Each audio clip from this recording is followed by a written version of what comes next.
Oke teman-teman, assalamualaikum warahmatullahi wabarakatuh. Kembali lagi kita nge-vlog teman-teman. Hari ini saya bawa ya seharian sih enggak gitu ya, tapi yang jelas hari ini setengah harian saya membawa mobil Neta-V ini teman-teman. Jadi kalau kemarin kita dari mobil itu datang, terus besoknya kita coba, pengen coba jalan gitu kan, ternyata dapat sedikit musibah, bannya bocor gitu, tiba-tiba bannya bocor baru nyampe ya 1 kilo dari rumah, belum ada, mungkin masih hitungan ratusan meter dari rumah, ternyata bannya bocor. Akhirnya kita batal mau ngajakin anak-anak makan soto ya, akhirnya gagal.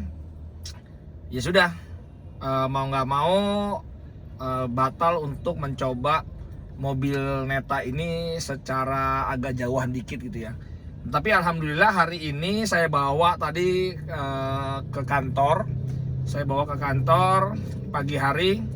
Terus sore hari ini sekarang juga kita coba juga jalan gitu.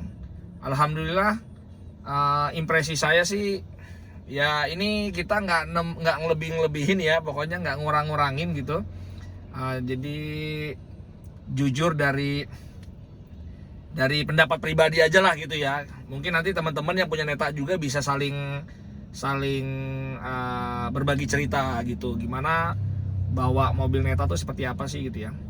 Jujur, kalau di dalam kabinnya sih oke, saya suka dalam kabinnya oke gitu ya, walaupun saya nggak tahu peredamannya mungkin nggak tahu, nih feel saya aja, kayaknya suara-suara luar tuh masih agak sedikit masuk ya. Jadi masih agak sedikit masuk gitu, ketimbang mobil lain yang saya punya, mobil listrik yang lain saya punya juga malah agak bagusan. Tapi ini sedikit agak masuk, saya nggak tahu apakah ada masalah di mana gitu ya. Satu itu, tapi kalau untuk kabin, kita duduk di kokpitnya gitu ya agak enak gitu, ketimbang mobil yang kita punya, mobil listrik yang kita punya. Yang sebelumnya itu kaki saya agak pegel gitu ya, karena mungkin tinggi postur tubuh saya kan 175 cm ya.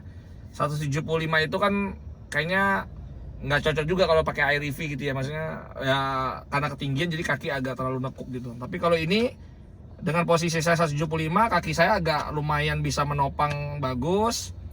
Walaupun ini agak kejauhan ya, walaupun ini setirnya agak kejauhan sedikit, tapi ya masih oke lah, masih bisa ditolerir. Ini sayangnya Neta itu nggak bisa naik turun, nggak bisa tilt, apalagi teleskopik ya, teleskopik nggak bisa, tilt aja nggak bisa gitu. Terus bangku juga nggak bisa dinaikin, di adjuster untuk naik turun nggak bisa, hanya maju mundur aja sama reclining aja gitu ya. Tapi ya ini udah cukup lah, jadi pas lah, menurut saya ini pas gitu. Pandangan visibilitas juga lumayan oke. Nah, sembari jalan aja ya, kita kayaknya sembari jalan aja, karena tadi teman beli ini dipegangin sama teman juga nih, inian, kasihan juga teman megangin. Kita sembari jalan aja, karena memang tadi beli minum dulu gitu. Oke, kita sembari jalan teman-teman. Oke ya, dibawanya sih enak ya, dibawanya enak. Tapi saya nggak tahu kenapa ngerasain seperti kayak apa ya, kayak berat gitu nih mobil, karena kayak berat gitu kan, nggak mungkin ya ada istilah inrayan gitu kan, nggak mungkin ya. Tapi saya merasa kayak kok mobil ini pedalnya itu kayaknya agak berat gitu untuk dapetin 80 kpj aja, kok kayaknya agak lumayan berat gitu. Tapi nggak tahu apakah ini feel saya aja gitu ya, karena mungkin mobil listrik yang sebelumnya Air-EV itu karena enteng gitu ya, mobil bodinya enteng, mungkin terasa ngacir gitu ya, padahal larinya mungkin sama-sama aja gitu. Tapi yang jelas ini saya merasa antep, merasa berat ya feelnya, jadi kayak merasa lebih agak lemot aja mungkin gitu ya. Tapi kalau kita bejek ya larinya, torsinya langsung keluarnya lumayan gitu ya, beda lah sama Air-EV yang cuman 30 kW ya. Ini kan memang motornya 70 kW, jadi memang beda lah ya gitu. Nah terus kalau bicara suspensinya yang saya rasain sih memang iya, kayaknya ada improvement, jadi nggak begitu mantul-mantul banget. Di tol tadi saya lewat tol Sentul, Sentul Selatan itu menuju ke arah Parung itu kan ada lewatin tol, dan dia memang agak bumpy juga, tapi agak lumayan, nggak terlalu mantul-mantul banget gitu yang saya rasain. Jadi kayaknya memang benar suspensinya mungkin sudah diimprove ya, karena banyak reviewer bilang bahwa ini bouncy banget kan dulu waktu awal-awal kita test drive kan di Gias atau ya ngetes lah. Loh, saya ngerasain suara motor aja agak masuk gitu, saya bingung apakah belum ada yang kencang, tapi udah kencang semua kok gitu ya. Ya itulah impresinya. Terus apa lagi ya? Ya alhamdulillah dimanjain sama sama entertainnya ya. Ini layarnya emang gede banget, layarnya gede seperti kayak Wuling Almas saya gitu ya. Bahkan mungkin lebih gede dari Wuling Almas ini gitu. Jadi tapi alhamdulillah teman-teman, ini saya sudah set menjadi Android Auto. Jadi kalau teman-teman tahu kan sebelumnya Netavi itu kan hanya bisa mirroring aja kan, bisa mirroring aja, seperti kayak Air EV juga mirroring aja gitu. Tapi ini kebetulan saya sudah crack menjadi Android Auto. Bahkan ini lihat ya, mapnya sendiri juga saya sudah install. Terus ini bisa floating ya, ini sebenarnya YouTube ya. Sebenarnya ini YouTube, sengaja saya suara musiknya saya nggak saya setel karena nanti takut kena copyright. Jadi ini sebenarnya YouTube, ini yang kecil ini, jadi floating, saya bisa pindah-pindah tuh. Ini sebenarnya YouTube. Nah, enak dia. Bisa ya udah seperti kayak Android Auto lah teman-teman, kalau tahu Android Auto ya. Jadi seperti itu teman-teman. Nah, impresi saya yang jelas tadi itu nggak tahu apakah karena kemarin ban saya itu bermasalah, bocor. Jadi kemarin ya, kalau kemarin cerita itu kan saya ceritanya mau keluar dari rumah, baru keluar gerbang perumahan, itu jarak sekitar 200 meter itu tiba-tiba tuh bunyi gitu, kayak di ban depan tuh kayak bunyi ceklek gitu kan. Nah saya pikir itu batu yang kena inner fender gitu, batu kepental-pental gitu kan, saya pikir begitu gitu. Nggak taunya ban itu kempes, ban itu benar-benar sudah habis kempes, ban depan sebelah kiri itu sudah habis kempes, nggak ada anginnya sama sekali. Ya mau nggak mau kan terpaksa saya harus bawa jalan kan gitu, karena itu di tengah jalan raya kan. Nah sampai orang itu ngasih tahu, motor itu pada ngasih tahu bahwa Pak, banyak kempes gitu ya. Nah yang anehnya saya itu gitu, tapi memang waktu itu jalannya karena kurang lagi bagus, jadi ya saya nggak begitu ngerasain banget bahwa ban itu pecah tiba-tiba atau habis kempes tiba-tiba tuh saya nggak ngerasain banget, karena jalannya emang lagi bergelombang begitu gitu kan.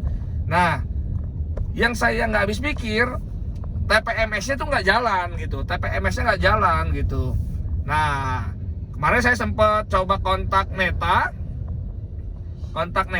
bilang TPMS-nya itu akan bekerja kalau 40 kpj, di atas 40 km per jam. Nah saya agak aneh gitu, maksud saya kita kan sudah familiar juga ya dengan mobil listrik lain yang ada teknologi TPMS-nya juga, walaupun yang nggak independen gitu ya kan, yang dia bekerjanya berdasarkan ABS gitu ya, mengandalkan perbandingan antara putaran ban kanan, ban kiri, pokoknya semua perbedaan ban itu diukur.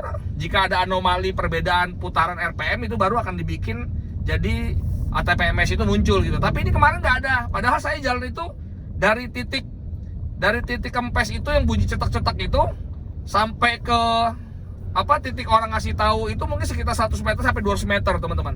Harusnya 200 meter itu kan udah ngasih indikasi ya TPMS-nya itu ada anomali gitu. Nah itu yang saya juga bingung.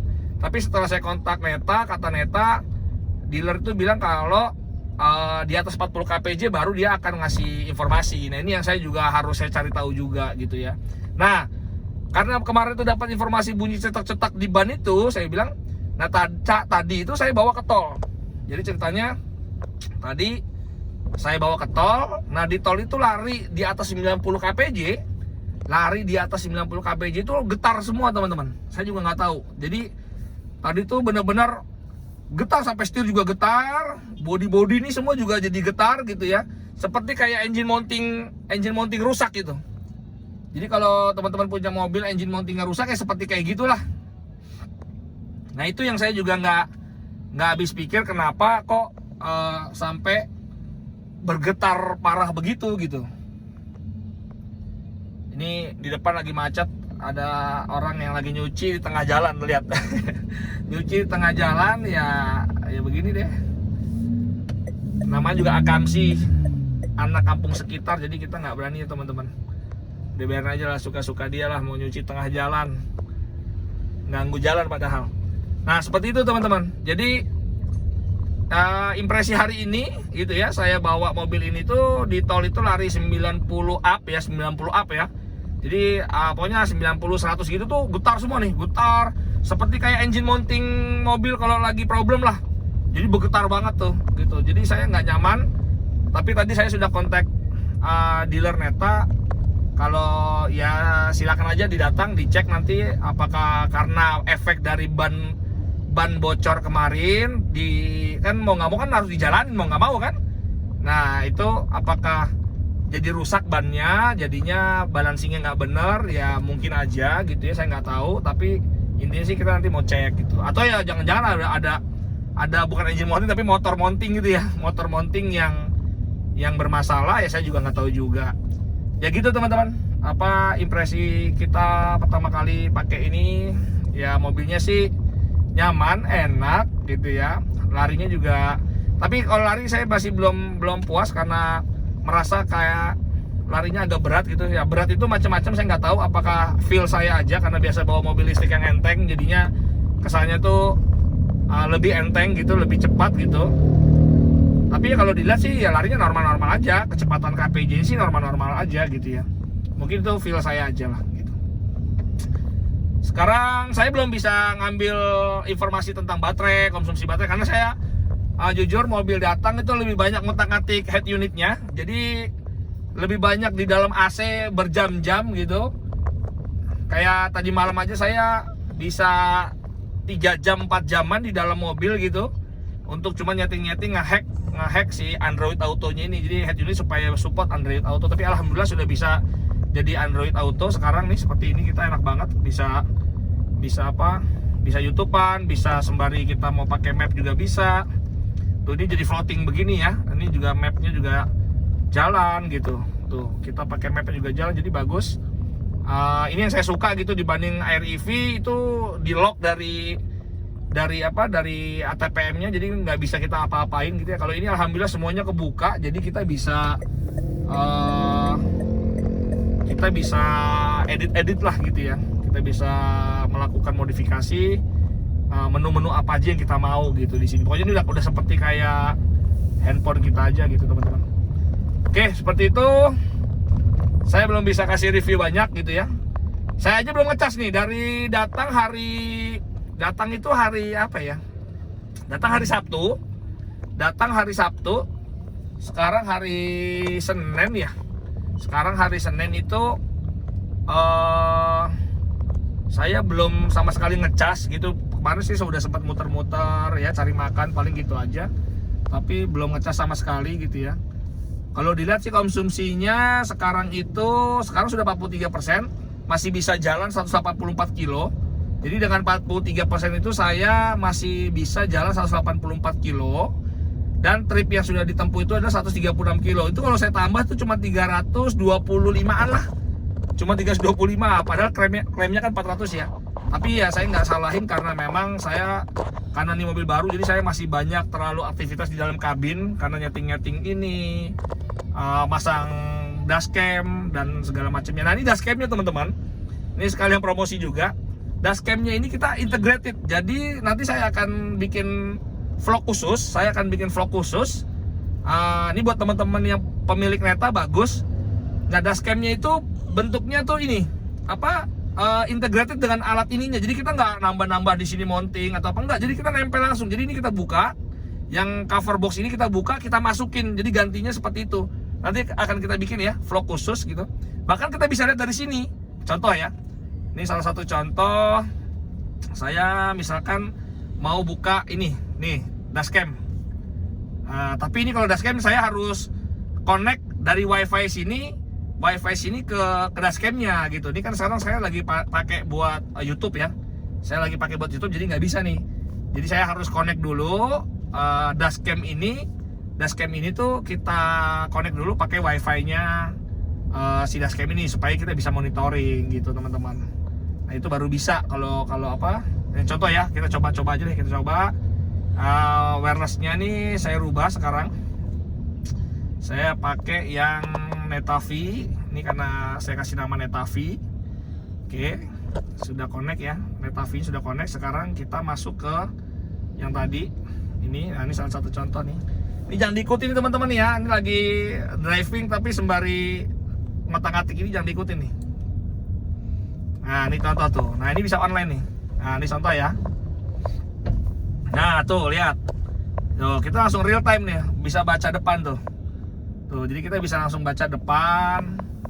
Ini dashcam-nya itu videonya itu langsung ngerekam kondisi jalan di depan. Sebenarnya dia dapat nanti kalau beli ya, kalau dapat beli itu dapat depan belakang. Jadi yang depan sudah terpasang, tinggal yang belakang. Dan enaknya ini kita punya produk